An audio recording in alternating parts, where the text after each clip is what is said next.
হঠাৎ করেই রাজনীতিতে নতুন হিসাব নিকাশ শুরু হয়েছে কয়েকটা বিষয়কে কেন্দ্র করে। বিএনপি, জামাত, নাগরিক পার্টি সবার হিসাব নিকাশ পাল্টে যাচ্ছে। রাজনীতিতে তোলপাড় তৈরি হতে যাচ্ছে বা হচ্ছে। হাসিনা বিচারের আগে নির্বাচনের নাম কেউ মুখে নেবেন না, নাগরিক পার্টির এই অবস্থান। গণপরিষদ নির্বাচন, সেকেন্ড রিপাবলিক, এই বিষয়গুলো বিএনপি জামাতকেও নতুনভাবে ভাবাচ্ছে। রাজনীতিতে এটা অনেক অঘটন ঘটাবে। বিএনপি অলরেডি প্রচন্ড ভয়ের মধ্যে আছে। তারা সেকেন্ড রিপাবলিক শুনলেই জ্বলে যায়। যেমন দেখেন, বিষয়টা এখন এমন, সাপোজ বিএনপির কয়েকজন কেন্দ্রীয় নেতা কোথাও বসে কফি খাচ্ছে, আপনি দূর থেকে অন্যদিকে তাকিয়ে অথবা ফোনের মধ্যে আপনি বললেন যে চাঁদাবাজ, দেখবেন তারা লাফিয়ে উঠবে। আপনি কিন্তু তাদেরকে কিছু বলেননি, ফোনে বললেন চাঁদাবাজ, তারা ভাববে যে হয় পুলিশকে বলেছে যে আমরা চাঁদাবাজ, অথবা আমাদেরকে গালি দিয়েছে। তো চাঁদাবাজ বললে কাকে বলা হয়েছে এটা সবাই বুঝে, বিএনপির লোকজন বুঝে। তা এখন এরকম একটা সেকেন্ড রিপাবলিক, ওই রকম বিএনপির লোকজন কোথাও কফি খাচ্ছে, যারা বুঝে শিক্ষিত, আপনি সেকেন্ড রিপাবলিক শব্দটা উচ্চারণ করলেন, তখন এই বিএনপি ধরে নেবে এটা আমাদের বিরুদ্ধে বলেছে, এবং যারা বলেছে ওরা ছাত্রদের দল, নাগরিক পার্টির সমর্থক। মানে এতটাই প্রভাব বিস্তার করেছে। তো এই জন্যে বিএনপি এটাও বিশ্বাস করে এই যে সেকেন্ড রিপাবলিকের কথা, এটা বিএনপি মাইনাস করার প্রজেক্ট, এবং জনগণ এই সেকেন্ড রিপাবলিক চায়, নতুন সংবিধান চায়। তো এখানে বিএনপি বেকায়দায় পড়েছে। একই সাথে গণপরিষদ নির্বাচন, তো এইগুলোর ফলে যে স্বাভাবিক যে নির্বাচন বিএনপির যেটা প্রত্যাশা, যে কারচুপি করে তারা ক্ষমতায় আসবে সংসদ নির্বাচনে, সেটা ডিলে হওয়ার সম্ভাবনা। তো মোটের উপর রাজনীতির হিসাব নিকাশ ছাত্রদের এই দল কয়েকটা দাবি সামনে এনে পাল্টে দিয়েছে। এতে জামাত ইসলামী স্বাভাবিকভাবে এগুলোর সাথে একমত হবে, এটা বোঝাই যায়, কারণ জামাতের স্বার্থ এর সাথে জড়িত, আর প্রত্যেক দল তার স্বার্থেই কোনো একটা বিষয় সমর্থন করে। অ্যাট দি সেম টাইম স্বাভাবিকভাবে বাংলাদেশের রাজনৈতিক দলগুলোর স্বার্থকেই জাতির বৃহত্তর স্বার্থ বলে তারা জ্বালিয়ে দেয়। এজন্য এই দলগুলোতে বড় কিছু ঘটবে। এমনকি বিএনপিতে দুইটা গ্রুপ তৈরি হবে।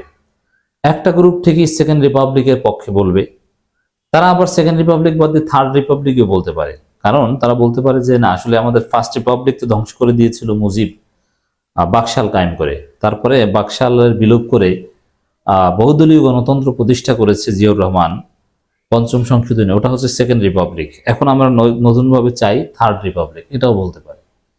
এর মানে ছাত্রদের যে এই দাবিগুলো, এটা রাজনীতিতে নতুন হিসাব নিকাশের জন্ম দিয়েছে। সরকারকেও নতুনভাবে ভাবতে হচ্ছে, কারণ এই নাগরিক পার্টি যদি একটা দাবি করে, একেবারে সেটা উপেক্ষা করে সরকার সামনে এগোবে, কিছুই মানবে না, এত সোজা না।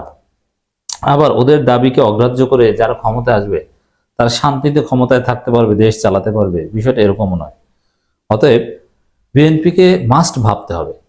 বিএনপির সামনে একটা অপশন, যদি ছাত্রদেরকে বিএনপি জোটে নিয়ে অনেকগুলো সিট টিট দিয়ে ওদেরকে ঠান্ডা করতে পারে। এছাড়া অন্য কোনোভাবে রাজনীতিতে এই তিনটে বিষয়ে যে অঘটন ঘটাচ্ছে, এটা বন্ধ করা যাবে না। জাতীয় গণপরিষদ নির্বাচন একসাথে চায় এনসিপি, নাহিদ ইসলাম।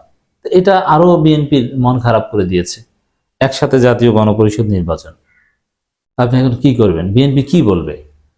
জাতীয় নির্বাচনের গণপরিষদ নির্বাচন, এতদিন বলতো যে জাতীয় নির্বাচন ডিলে করার একটা ওসিলা হচ্ছে গণপরিষদ নির্বাচন যাওয়া। ঠিক আছে, জাতীয় নির্বাচন ও গণপরিষদ একসাথে হবে, যে গণপরিষদের কাজ হবে সংবিধান গ্রহণ করা। আপনি এখন কি বলেন? মানে বিএনপিকে গ্যারা গলে ফেলে দিয়েছে, ফাটা পাশে ফেলে দিয়েছে। এদের সত্যি বিএনপির মধ্যে কিছু একটা ঘটতে হবে। আর জামাত ইসলামের এতে আপত্তি থাকার কিছু নেই। জাতীয় ও গণপরিষদ নির্বাচন একসাথে চায় নতুন রাজনৈতিক দল, জাতীয় নাগরিক পার্টি। এখন বিএনপির পক্ষ থেকে যুক্তি দেওয়া হয়েছিল যে এত টাকা খরচ করা হবে, একটা গণপরিষদ নির্বাচন তো অনেক টাকা, একসাথে হলে তো আর আলাদা খরচে তেমন কিছু থাকবে না, সামান্য। তিনি বলেন, জুলাই বিপ্লবে ফেসিবাদী সরকারের বিরুদ্ধে শত শত ছাত্র তরুণ সহ বিভিন্ন শ্রেণী পেশার মানুষ জীবন দিয়েছে, আহতরা যেন দ্রুত সুস্থ হয়, সেজন্য দেশের মানুষের কাছে দোয়া চেয়েছেন তিনি। এনসিপি শেখ হাসিনা দৃশ্যমান বিচার দেখতে চায় বলে মন্তব্য করেন তিনি। এই শেখ হাসিনা বিচার চাওয়া, এটা জামাতও চায়, এনসিপিও চায়। এটা নিয়েও বিএনপি কান্নাকাটিতে আছে।